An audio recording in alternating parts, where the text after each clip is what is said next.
pom, pom, pom. Mä olen nyt päässyt tänne joulupukin ja joulutonttujen salaiseen majapaikkaan. En voi valitettavasti kertoa missä olen, koska tonttuarmeija on uhannut minua isoilla asioilla, lähinnä eliminoimisella, jos tuon julki, missä nyt olemme.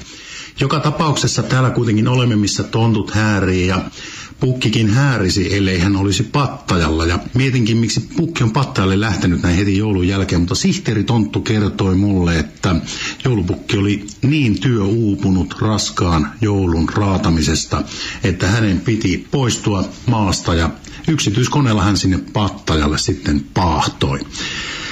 Tässä vastapäätä pöytää istuu Jouko Tonttu.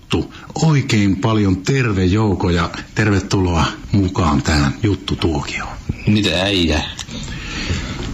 Ei mitään. Olet kuulemma ainakin sihteeritontun kertoman mukaan joutunut hieman nyt kärsimään raskauden jälkeisestä masennuksesta. Kerrotko hieman siitä?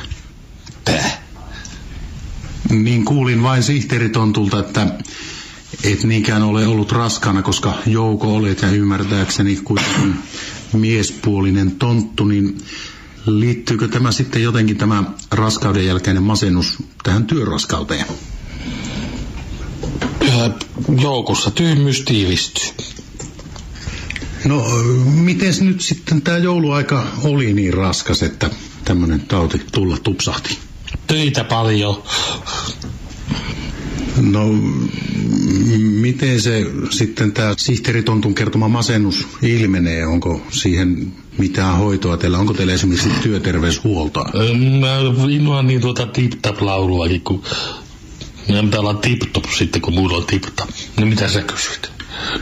Niin, sitä minä kysyin, että kuinka se ilmenee nämä ongelmat sinulla ja onko teillä jotain työterveyshuoltoa tähän sairauden mahdolliseen parantamiseen. Tarkoitatko niinku poppamiestä vai mitä? No, kuinka olet asiaa hoitanut? Eihän sitä kerkeä millään hoitamaan, mutta kun... Niin Tonttu juuri tuossa heilautti taikajuoma lasiaan.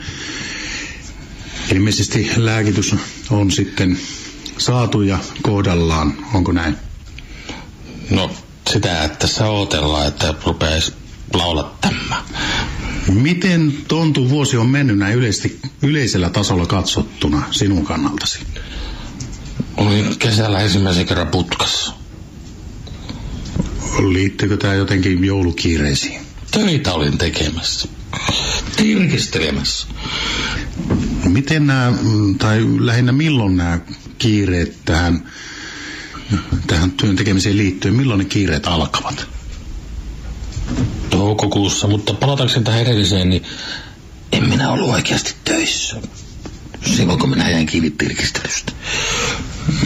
Missä sä silloin olit? Niin tuolla uimahallissa. Jaa. No, onko kaikki työt tirkistelyineen ja kaikkineen saatu kuitenkin sovitussa aikataulussa nyt valmiiksi? Ja onko joulu siltä osin mennyt asian kuluvalla hartaudella? On oikein harrasolo, on. Kaikki on tehty, mitä Tonttu vaan voi. Mä ei jaksaa. No, mitä kaikkea tehtävää Tontun toimenkuvaan kuuluu? Onko teillä esimerkiksi palkkausjärjestelmät ja asiat kunnossa? Palakka sulle ja karkki mulle vai miten se meni? Minkälaisella työehtosopimuksella ja kuka teidän asioitanne ajaa työehtosopimuksen tai siihen liittyen? Meillä on semmoinen liitto kuin avioliitto, Pukki ja Muori. Muori on meidän pääluottamusmuori. No mites Tonttujen vapaa-ajan toiminta? Millä tavalla te harrastatte? Eihän teillä ymmärtääkseni kuitenkaan ihan läpi vuoden tätä joulutoimintaa ole. Miten sitten, kun ei ole sitä jouluista touhotusta, niin miten te kulutatte aikaanne? Meillä on semmoinen räittyys- ja harrastusseura kuin Joulupukin tontut RYKYAP CP. Mitä te siellä harrastatte? Liikuntaa.